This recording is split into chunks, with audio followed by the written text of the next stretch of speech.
the real quality. And it turns out that it's true for things. Yeah. When we make stuff like IKEA, the more difficult it is and time consuming and so on, the higher our commitment to it, and we're more likely to like it, care about it, think other people would do as well. And it's also true for ideas.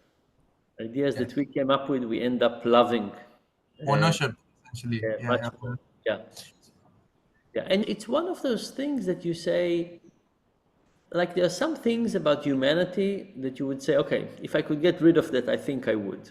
Like these days, I think I would get rid of hate if I could. If you think about all the things that make us human, if you say, what would we get rid of? Of course, we would get rid of poverty, we would get rid of all kinds. From a trait, I think I would get rid of hate. I don't see a lot of upside for that these days. Yeah. But there are other things you say I would not get rid of, even though they are irrational.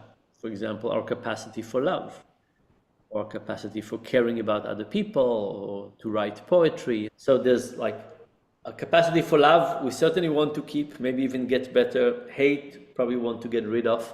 But there are things that are good and bad, like our overcommitment to our own ideas. Welcome to the Mixed Emotions podcast. This is your host, Mihir Oak. Thank you so much for coming and talking to me. This is a Mixed Emotions podcast where we talk about human behavior in context. We talk about decision making. We talk about the seen and the unseen, where people normally take for granted a lot of decisions that are derived from a lot of iterations, and people normally don't see the bigger picture and they take a lot of nuances for granted. The idea of nudge theory and behavioral economics came from the aspect of my interest in psychology and my cousin pursuing a social psychology degree. And I told her that what are the things that will get me associated with the field?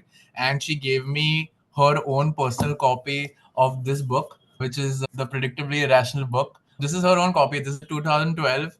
And it blew my mind essentially on how we make decisions and how context drives decision making and so on. And now you've come out I, with, yeah. by the way, I think it's one of the greatest compliment that people recommend the book, and it's even a greater compliment when people borrow a book and they don't return it. it I guess it shows, I don't know. Yeah, I would like to hold on to this book, yes. But I want to ask you that you've come out with a new book which is called Misbelief, which is based on our belief system, I'm guessing. I would say that this book came out in 2008. Misbelief has come out in 2024. What have you seen are the differences, if any, in your observations on how people behave the way we behave and why? Yeah. So first of all, the world has become much more interesting for social scientists. And it Okay. became much more interesting for social scientists with the internet revolution and the Mm-hmm. availability of data. We used to have theories about how people shop. Now everybody's Yes. shopping online. You can look at minute differences. We used to have theories about how people date, have dating websites when we can observe really minute changes. So information technology is providing unbelievably interesting data about what people do. And the more data we have, the less people seem to be rational. But the other thing that the internet is allowing to do is to create experiments in a way that we couldn't do before. So all of a sudden you can do small changes and see what happens and see the results. So it's a combination of really good data about all kinds of things and the ability to do experiments. So that's on the social science side. In terms of the big changes that happened, I think the big changes mostly have to do also with information technology, but the changes have not necessarily been in the right direction. So let's take, for example, the car. And cars have gotten much, much better over the years. What is it about cars that got them to be better over the years? It's that they realize, that people who make cars realize what useless drivers we are, and they're trying to protect us from ourselves. Cars got better in terms of energy consumption and materials and some design maybe, but mostly the changes, the fundamental changes about realizing what terrible drivers people are and trying to compensate for that.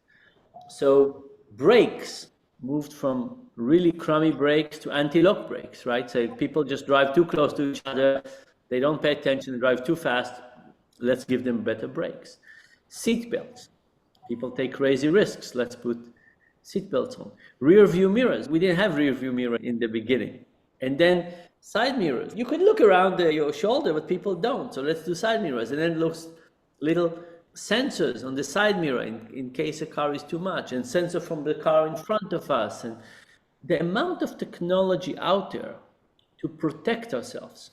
And I am just imagining that the engineers who are sitting in one of those car manufacturing plants and they do a new technology like anti-lock brake, and they say this would solve it.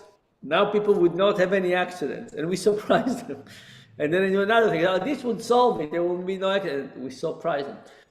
So if we look at the car, we have to acknowledge that we're lousy drivers, and the technology is mostly trying to protect us from ourselves. Now, let's think about information technology. If we say that cars get better every year because they get better at not allowing ourselves to damage ourselves, information technology is also changing every year, but not in the same direction. It's not getting closer to helping us protect against ourselves. In fact, it's going the opposite direction. It's making us more fragile. It's picking on our weak points. It's making us worse off. It wasn't long ago that we thought that Facebook and Twitter would bring democracy to the world. The Arab Spring, right? There was hope. And now it is clearly the tool for the opposite of democracy. But it's because information technology is not analyzing what it is that we're not doing well and trying to help us do better. In fact, it's trying to see what would get us tick, what are weaknesses, and try to portray on that.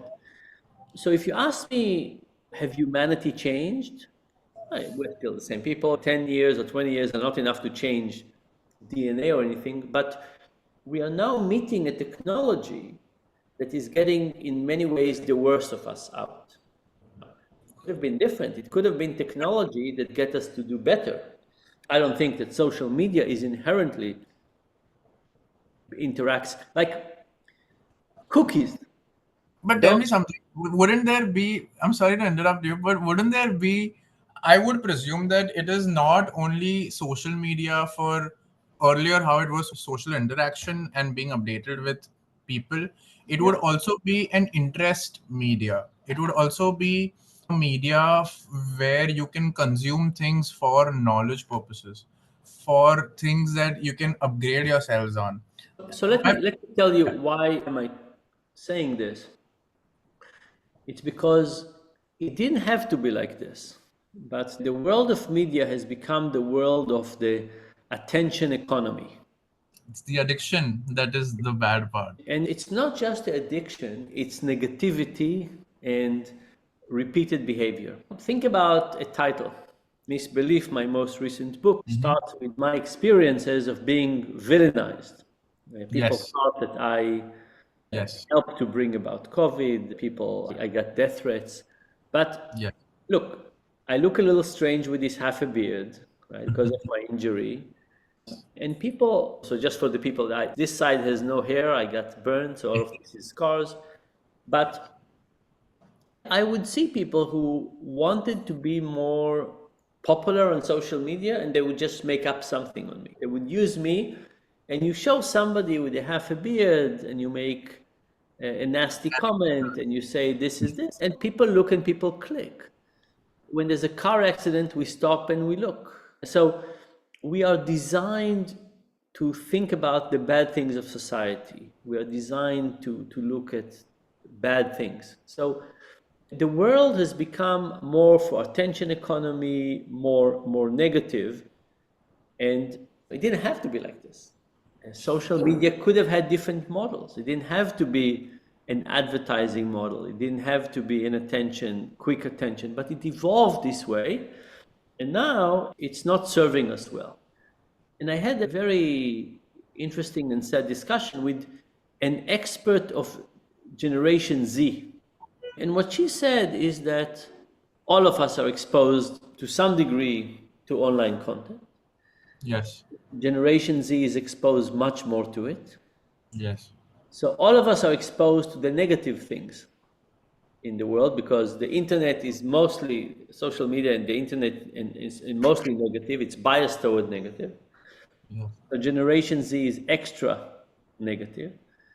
And she said as a consequence, they have a disproportionate number of people that are anxious, a disproportionate number of people who are worried on everything, all the way from global warming to whether they'll ever be able to purchase a home, to questions about job and careers.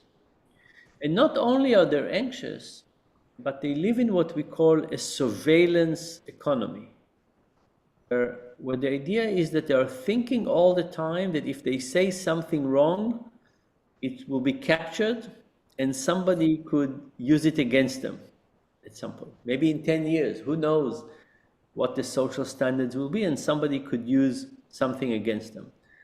So I don't know how it is in India, but in the US, this person is an expert on the US. Generation Zers date less. Yes. They're doing all kinds of things because they are frightened. They're frightened. Now, do I think that a person born Generation Zer, if we could transport them in time and they will be born in the 60s, they would be just like everybody else. But it is a magnifying glass on some of the bad things that are happening to us as society because of the bad interaction between information technology and human nature. Like we haven't figured out this mix yet. Don't you think that this is a very negative approach on the entirety of a generation? Is it all negative, or there can be some kinds of... Let me be clear. Yeah, sure. We have food. Food is it's both good and bad, right? There's lots of food. Food technology is making too much unhealthy food and not enough healthy food. So if you look at the world of food, we could do all the way from really healthy foods to very unhealthy food. And we produce all of it, but we're biased toward the unhealthy food. Yes. It's more easy to store. We invested lots in sugar, in preservatives, all kinds of things like that. The same thing is true about information technology. There's a range, very healthy to very unhealthy. And the question is, where are we in this range? We have some very healthy stuff that we're producing, but we're dramatically overproducing the unhealthy stuff, the damaging. Why do you think that is? Let's take another industry, the pharma industry. The pharma industry, if you would go into pharma and there was no regulation, what drugs would you create? What kind of drugs? If there was no regulation, I would advertise that any drugs... Not advertising, you're trying to create a drug and you're just trying to maximize profit. No regulation, just trying to maximize profit. What kind of drugs would you sell? The incurable, yeah. Most likely heroin. Most likely heroin, right? Yeah. Cheap to produce. You give people one sample, they get addicted, and then they want more and more. Yeah. So heroin hits human nature in such a way that it's very lucrative financially. You can say, let me do vitamins. That will take a really long time, hard to sell. So without regulation, we sometimes do things that are not in our long-term best interest. So you have people who are producing material. What is their objective? Is their objective your long-term happiness in 30 years? Or is their objective to get more views for a video you're making right now?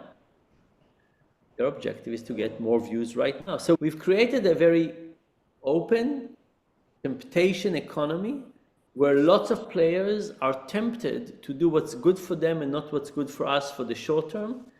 And they create lots of material that is tempting. Now, I'm also very grateful. There's lots of amazing material out there. I'm not saying that it's all terrible, but there's on the balance, there's too much of the negative stuff.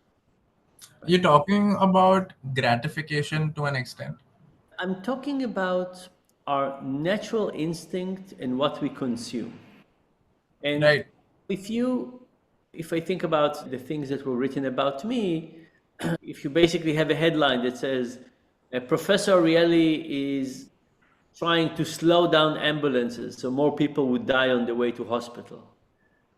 That's a much more interesting headline than to say a new research finds that making a plan in the morning to what you're going to do increases the chance that you will do what you were planning. And, no comparison. Which one of them are Is people more going to click? So we have created this system. Now, we didn't have to create this system, but that's the system we created. And now we need to figure out how we get out of this particular system and do something better. Yeah. It's an interesting point in terms of the system that is made for, like, say, businesses wanting to maximize profit, as you said. If there was no regulation, what kind of a business and what kind of business that anyone would make. It's not only the pharma industry, it's insurance, it's advertising, it's And food is a good example. yeah. So much of it, very easy to create tempting food that is not healthy. What do you think though? Like, irrationality is very convenient, in my opinion, that the likelihood of blaming the fact that we are inconsistent in our behavior and that is what makes it flawed is convenient, in my opinion, to blame because it does not follow a set path or a pattern. So look, But I have this a human slightly, behavior, yeah, will shift with context. If there is different context in different situations, and you will behave in alignment with what options the situation gives you. Um, so let me say the following. I don't think that people are acting randomly. My metaphor for our way of thinking and our way of acting and making decisions is that we are like a vintage Swiss Army knife. And what do I mean by that? The Swiss Army knife is not particularly good at anything. There's yeah, not a task that you would say, oh, I need a can opener, let me go to the Swiss Army knife. I need a screwdriver, let me go. No, it's not good at anything particularly good. What is it good at? It's taking lots of tools and put them in a very compact way. Its yeah, benefit is quite good in lots of things in a very compact way. And our brain is like that. We do lots of different things with the same brain. We see, yeah, we breathe, we love, we write poetry, we shop, we do lots of things. But our Swiss Army knife evolved in our evolutionary history. It wasn't designed for these modern times. It wasn't designed for cryptocurrency. It wasn't designed for living 30 years past retirement. It wasn't designed for driving at great speed with the phone ringing. So that's why I call it a vintage Swiss Army knife. We have these tools. They were designed a long time ago to be quite okay, but not great. But now they're only quite okay, not great, but also not relevant. So now we have lots of tasks. In nature made it so that if we see food with fat and sugar and salt, we would stop and eat it all. yes, That's a good strategy when the food was scarce. Go to McDonald's, not as a good strategy all of a sudden anymore. So we're making decisions because of the way we evolved, only we apply the same principle in a non-relevant environment today. And because of that, we need help. So if you go back to our car metaphor, the car is helping us make better decisions. The car is not, like no car manufacturer would ever say, once a year do a course on driving and that would fix everything. No, they go into the details and they help us figure out how we don't make mistakes. I think the same thing we need to do in other things as well. We can't just teach people and hope that they will apply the knowledge. We need to design the world in a way that is compatible with what we can do. What cars have shown is human and technology together can be amazing. But the technology, like we drive great distances at high speeds, but the technology has to fit human nature. I think the same thing is true for information and technology. The combination of human and technology can be great, but Yeah. it needs to be the right technology. You know what? The CEO of Ford investing into the latest tech, to the latest scientific advancements and R&D, just so that the person who's buying the car makes an emotional decision. And it, as you said, If I have two ways to convince you, yeah, a rational way, a cognitive way, and an emotional way, the emotional way is usually easier. So this is yes, it is. what Why is that? this Why is is that? why in the supermarket, the way they try to sell us things is to put things in the end of aisle, to put Yeah, shelves of cookies. And you haven't gone to a supermarket where they give you a lecture about the importance of eating salad, right? yeah. What's easier to sell? Cookies. So let's sell more cookies and less salad. Yeah, it is. And like speaking of supermarket, you were also one of the three people who also coined something called the IKEA effect. It was used by marketers before, but you came in and gave it an effective terminology, which says that justification of effort put into a task would ideally make you like the outcome of the task more, or it is more likely to essentially it becomes a cognitive bias for the effort that you've taken, irrespective of, yeah, It's irrespective, yeah, the real quality. And it turns out that it's true for things. yeah, When we make stuff like IKEA, the more difficult it is and time consuming and so on, the higher our commitment to it, and we're more likely to like it, care about it, think other people would do as well. And it's also true for ideas. Ideas yes. that we came up with, we end up loving Ownership, essentially. Yeah, much yeah. more. Yeah. Yeah. And it's one of those things that you say, like there are some things about humanity that you would say, okay, if I could get rid of that, I think I would. Like these days, I think I would get rid of hate if I could. If you think about all the things that make us human, if you say, what would we get rid of course, we would get rid of poverty, we would get rid of all kinds. From a trait, I think I would get rid of hate. I don't see a lot of upside for that these days. Yeah, But there are other things you say I would not get rid of, even though they are irrational. For example, our capacity for love, or capacity for caring about other people, or to write poetry. So there's like a capacity for love we certainly want to keep, maybe even get better. Hate, probably want to get rid of. But there are things that are good and bad, like our overcommitment to our own ideas. I would say, is it good? Sometimes yes, sometimes no. You know, yeah, I love it when my students work on their own ideas, and because of that, they're so passionate yeah, about something. What an amazing thing where you see somebody, and it's an amazing tool. And I could give them a project and say, work on project X. But I know that if they'll come up with their own idea, their commitment and excitement, enthusiasm, commitment, their learning would be much higher. So what do? I spend a bit more time, I help them develop their own ideas, and then it just kicks off from there. Yeah, sometimes we stick to bad ideas because they're ours, sometimes we spend too much time on this, but I think on the whole, it has more positive than costs. you essentially are designing an environment wherein you are allowing people to come out with their own ideas.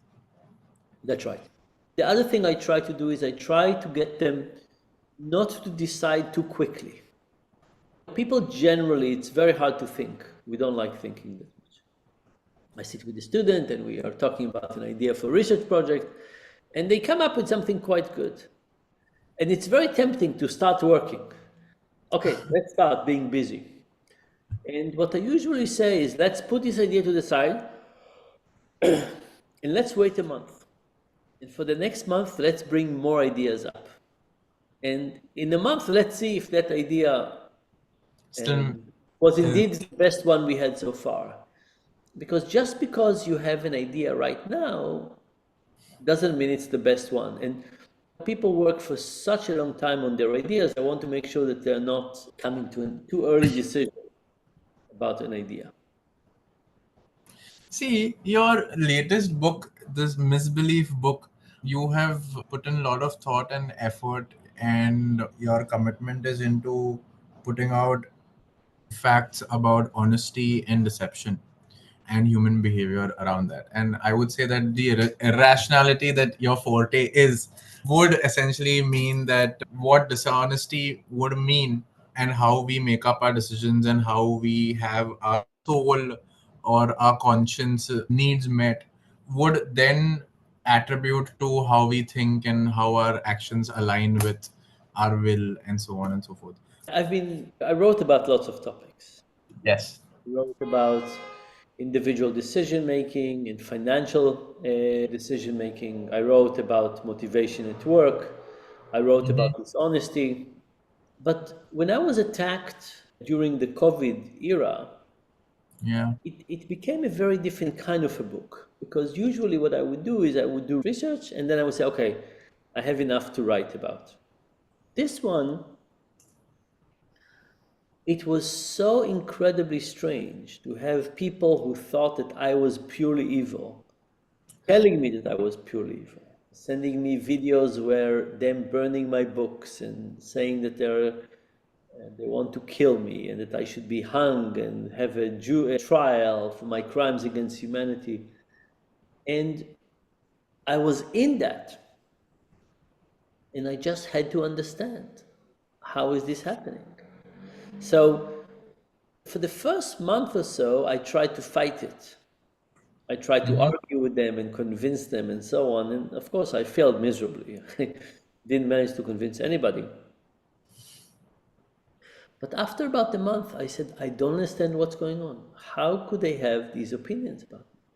How can it be that somebody is telling me that I have a contract with Pfizer, and I say I don't have a contract with Pfizer, and they say, yes, you do. And like, how does it work?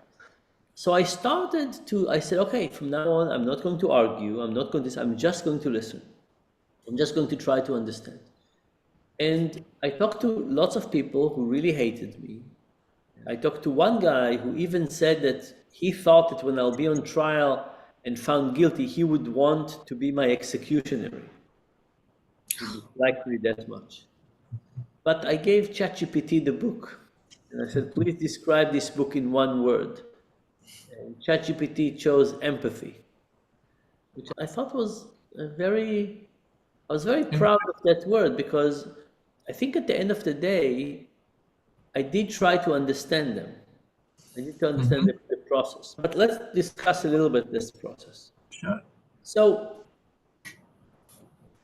why would anybody wake up one day and start developing an alternative view of reality? Like, it's a very strange thing. Why? Yeah. It turns out that it's because of stress. And I don't mean the kind of stress where you say, gee, I have 300 emails to answer, I'm not sure how I'll answer them. The kind of stress where you say, I don't understand the world. I don't understand what is this virus in China, why are so many people dying in Italy. I don't understand why I lost my job and they didn't. I don't understand why I'm not doing better financially, why can't I find a job, why women don't want to date me, why men, all of these things we say, I don't understand. And when we don't understand something, our brain goes into hyperdrive to try and find a story that explains it. Now, we've given a couple of kind of evolutionary stories today, but imagine you're an animal in the jungle and you're stressed. That's because you think there's a tiger. What is your system trying to do? Your system is trying to go into hyperdrive and say, oh, a leaf is moving here and a leaf is moving there. This must be the tiger moving. You're trying to overinterpret the signals because you're really frightened. So that's what we all try to do. When the world doesn't make sense, we try to find the stories, connect the dots, and find a story with the villain. So it's their fault and not our fault, and now we understand it. And when we understand it, At least we don't have uncertainty. Okay, I understand what's going on. And by the way, when we're stressed and we look for a story, the internet provides a lot of stories. Oh, it's Bill Gates and the Illuminati and this guy with half a beard and so on. So we have to understand that the first thing that pushes us is stress. And stress can come from poverty, come from health, it can come from the news, it can come from feeling rejected. And generally, the natural antidote we have to stress is resilience. Resilience is like our buffer system. I can handle stress. Resilience, if you have a buffer, you could deal with economic shocks. Oh, I'll manage. I'll have an expensive bill, I'll manage. Resilience is what is allowing us to deal with stress shocks. Now, in general, the world is not doing so well in resilience. I'm not sure how India is, so tell me what. But in the US, people spend less time with friends. Of course, after COVID, people at work are basically not allowed to talk about personal things, right? You can't talk about romantic things, and you can't talk about politics. So friends at work become less friends. They become more work acquaintances. And in the movies from the 50s, men used to come out of the factory and go to the pub. Now everybody goes home to drive their kids around. So less time with friends, less good friends, less friends at work, more social media, less face-to-face, less trust in the government. Like it used to be that you thought, oh, if I'll get injured or something, the government will take care of me, my employer will take care of me. There's less feeling of that.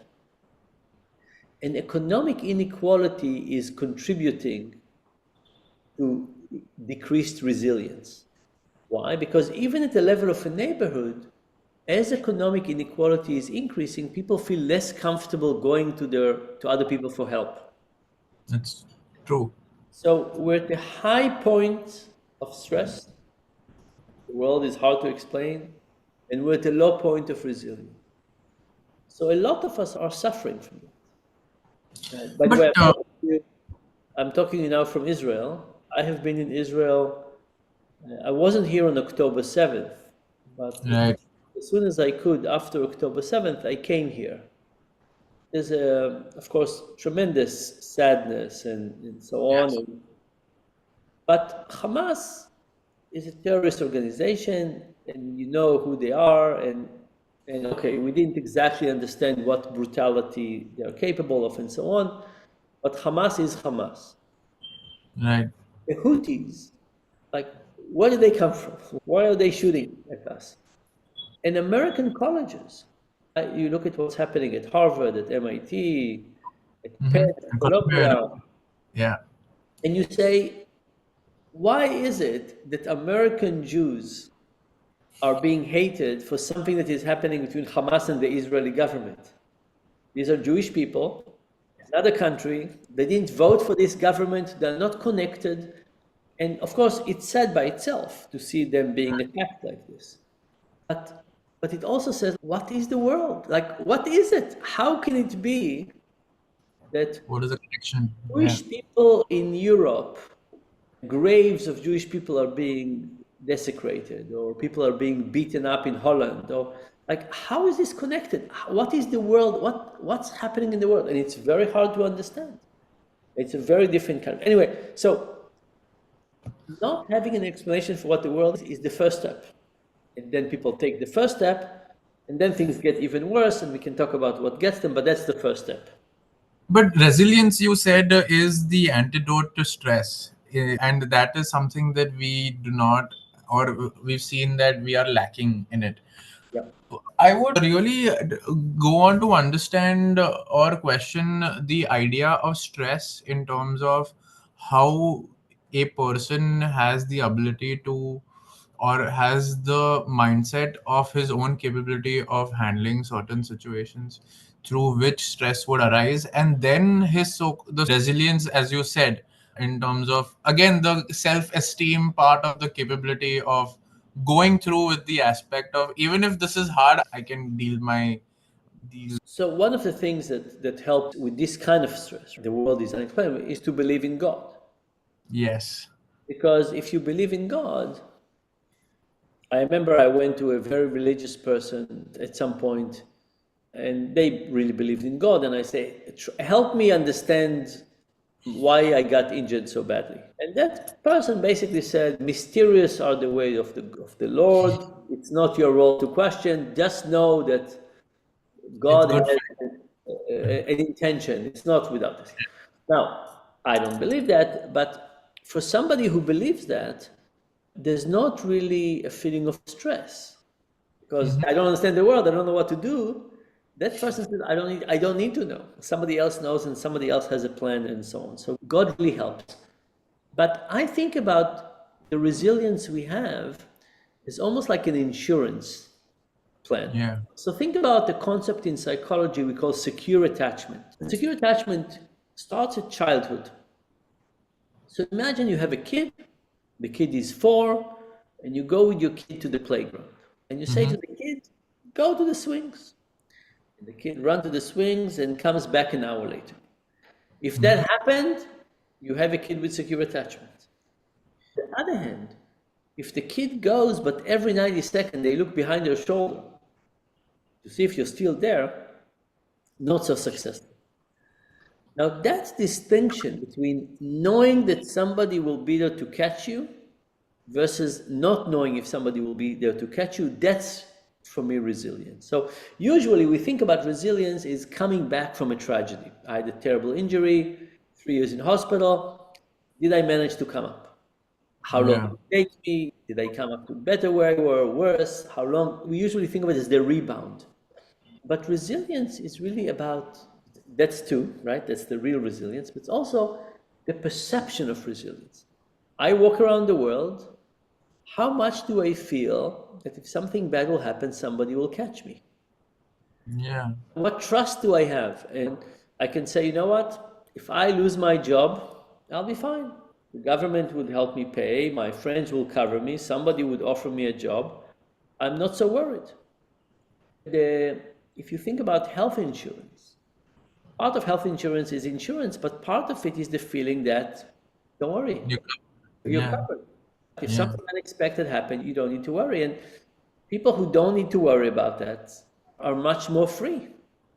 Isn't that how they sell insurance in the first place? That this is, you may not require it, you never know what's going to happen tomorrow. It's essentially they're giving you stress of uncertainty of That's right. what might happen. Yeah. And going back to the question of what can you do, I think, so I know that different people have different interpretations for karma. Yes. But for me, I use the interpretation of the law of cause and effect. And basically saying, what is karma? Karma is that I should do the best I can. And if I do the best I can, the world would most likely pay me Be back good. at some point. Statistically, it would increase the chances that good thing would happen. And if I do bad things, I increase the chance that bad things would happen. And Right. karma from this perspective is very good. Because like you can imagine, oh, I've been good for 17 years, nothing good happened to me. What's happening? But the fact that it's statistical, it's probability, right? You're doing what you can. It does two things in my mind.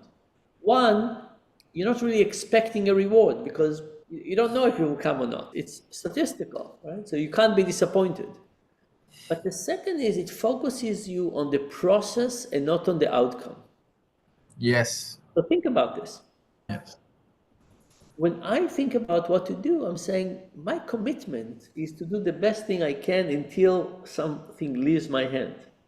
The world can then go ahead and do something good with it and something bad with it, but my responsibility is not for the outcome. My Yes. responsibility is for my part.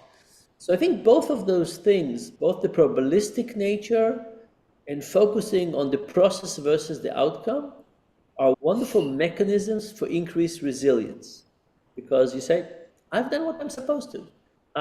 This is it. This is my role ends here. Now, let's say I write a book that I think is great and the world decides not to read it. From a karma perspective, you would say, I did my best. I really thought hard. I think there's a lot of value. I did my job. I feel good about myself. I think it's a very helpful thing for creating resilience because you don't worry now about what happened. The world is random, lots of bad things happen. In the Indian mythology, Bhagavad Gita is our most sacred book in the Hindu religion. And in that, they speak about karma yoga. And karma yoga is essentially devotion to your work. It is essentially saying karmanyavadi karaste, which means that go on putting in work in the task at hand and do not worry about the reward because that is not in your hand anyway. What is in your hand and what is in your control is the effort that you put in.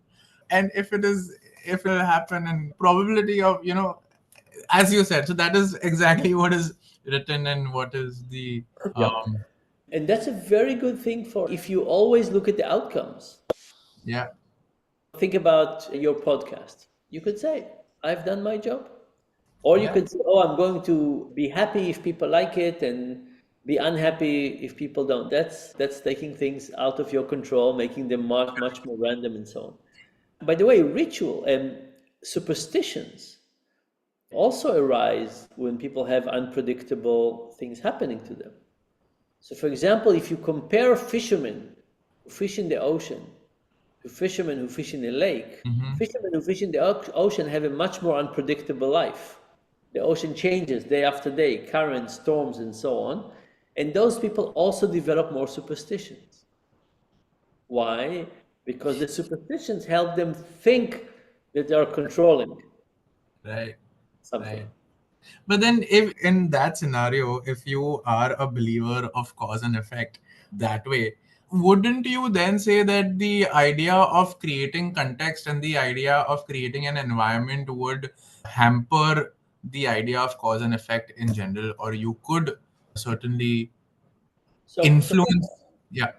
so first of all, I prefer karma to superstitions, right? So I prefer belief. Some people, like more in India, believe in karma. Some people believe in superstitions. I would choose karma over superstition. I think superstition it's a cheap substitute for karma, but karma is a private belief. Superstitions can be public, so they have also some easier to do. Even in India, right? There are people who believe in idols, and Yes.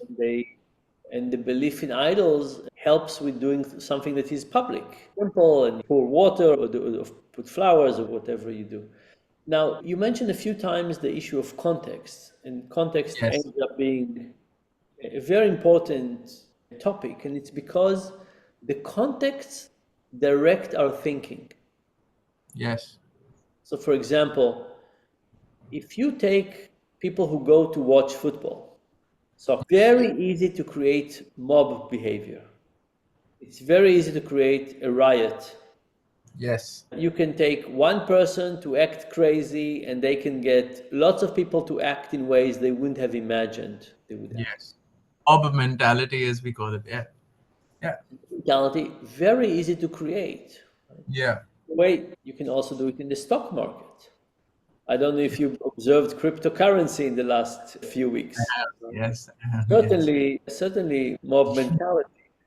And it's because, and football is a good example, because when we are in a football game, the social rules are not as clear. It's not like at work. At work, we know quite clearly what's acceptable and not acceptable, a little bit boundary. But in a new environment, less clear. And when we're a large group of people, we don't feel that we are noticed as individuals. So therefore, we're much more likely to act in ways that are not characterized by us. So that's one example of the context matter. The same person could work very differently. Other example come up with emotions. Yeah. So think about something like road rage. You Yeah. take very nice, kind, compassionate people, and Yeah. somebody cuts them in the road and they get so pissed off and so Yeah. angry, they do things they would never imagine they would do. So emotion switches us, Yes. circumstances switch us. Yeah, the environment basically gets us to be slightly different people, sometimes very Is different. that irrational though? Is that irrational, or is that more on the aspect of survival? What do you? So it's irrational. I'm not sure if it's bad all the time, but it's Mm-hmm. certainly irrational. The way what you would think of rational, it would be a computer. A computer works in the same way on a hot day, on a cold day. Exactly. If you're in the kitchen or you're soccer game, if you take your laptop with you, Yeah. it doesn't change if somebody cuts you on the road. That would Yeah. be rational. You would be consistent across all of these situations. We are not. We change the systems Yeah. quite a lot. I actually had one more question, but okay, we will skip that question. And I wanted to ask you, what is it that drives you to do what you do, and what do you think is your purpose of life on this planet in this age? So I'll tell you what it feels like. When I was in hospital, I really hated how they took my bandages. And I wanted them to create less pain for me and for other people. There was, like, I remember there was one time when they told me about some treatment, and I didn't think this treatment would work. And I said, look, why don't you give me two new burns? Take an iron, put me to sleep so I'm not suffering, and create one burn on my right thigh and one burn on my left thigh that are exactly the same. And give Mm-hmm. me the treatment, the new treatment you're proposing on one of my legs and not the other one, and let's see if it's actually good. And this for me was a real desire to help other people in my situation. I really felt that there was too much suffering. I felt it personally, the suffering as a patient, and I wanted to reduce suffering. I think that that's basically the general case of my motivation. I basically see too many things out there that the suffering is man-made. There are hurricanes, there are all kinds of cancer, there's a lot of terrible things out there, but I think that most of the suffering we're creating. And it's just a waste. It's just a waste. In economics, if I pay $1 more and you get $1 more, nothing goes to waste. You get $1 more. But if $1 gets destroyed somehow, if it's not coming to a good use, everybody loses. And I think there's a lot of suffering in the world that is just what's called dead weight loss. And I would love to, I think my mission in life is to try and reduce this dead weight suffering. Some athlete is working really hard and managing to show us an amazing ability of the human body. A woman is suffering at childbirth and somebody is born. Not sometimes good things come out of suffering as well. Somebody's struggling to climb Everest. Somebody is writing a poetry book. But That's there's a difference between pain and suffering. I don't think that will be the same thing. Yeah. but a lot of suffering is just dead weight. It shouldn't be there, and I think I'm trying to reduce that. By reducing irrationality, and through that. On that note, Dan, thank you so much for giving me this time to talk about your book, to talk about. It's just truly inspiring. All your books are truly fascinating, and they really make you think about what it is that drives our decisions, and maybe we can hack the system into creating better not outcomes but better thought processes. And on that note, thank you so much. Yeah. Thank you so much. Lovely to meet you. Bye. Thank you. Thank you so much for tuning in, you guys. If you like this, then you can hit the like button. The algorithm likes it, gives me more views, and maybe I can contemplate on keeping this channel for free for you to see. If you hit the subscribe button, the algorithm likes that as well. But unlike the like button, this is more useful because you'd be actually notified by every time we do drop a video on this channel. If you have any complaints regarding the content that we drop or the questions that we ask, or you want to give us any suggestions with questions or people that you want us to interview, we have added a feedback form in the description. You are very welcome to fill that up and let me know. If you hated this content and you do not want to see my face ever again, and do not want to share it with anybody, and do not want to refer this kind of content with anyone, then until you do tune in to my next episode or my last episode, or you do tune in, I would like to wish you in Truman Burbank's very own words, good afternoon, good evening, and good night. Cheers.